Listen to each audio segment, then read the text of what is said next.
Excellent. We're joined now on Skype by Richard Wittaker, a sixth grade teacher at Collisher Elementary in Boise, Idaho.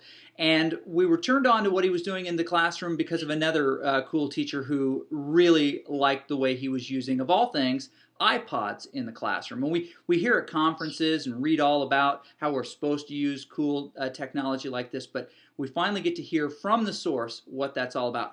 Richard, can you tell us just a little bit about what your kids are doing? Sure. My kids are using all kinds of technology, basically Windows Movie Maker. Right. And we have different programs like Discover Streaming, Learn 360, NASA, the Hubble, iTunes, EcoGeeks, Wild Chronicles, wow, and National Geographic. Plus we use Google, and we kind of sort of go about the back door and pull in YouTube. Excellent. Some of the things are blocked, and we could do that with a thumb drive. So you're putting all of these different videos from these different content, sites onto these iPods for the kids to look at. How do you use them? Once they make their movies and write their narration and also narrate them. Oh, so these are student products using these videos to make their own meaning. That's right. Wow. And I'll give the assignment based on a curriculum. For example, we're studying microbes, and their job is to find all the microbes they can, and then video capture whatever paramecium or euglena or whatever, and make a movie on microbes. Excellent. Now, do they share these movies with their classmates? How do they use them once they've created them? Well, once they've created, we put them on an iPod, and then they take them home and share them with their parents. Wow. And of course, all the movies are put on the iPod, so they can view all of their own movies.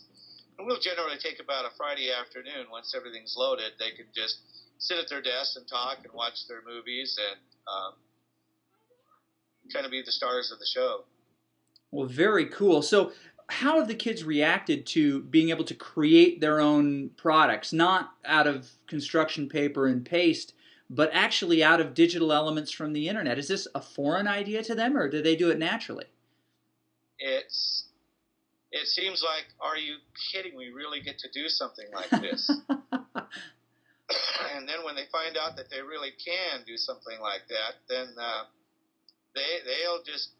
they'll work all lab period, and then they'll go home and they'll work at home, and they'll bring their thumb drives in, and so we work in the lab about 34 minutes a day, and they're working at home.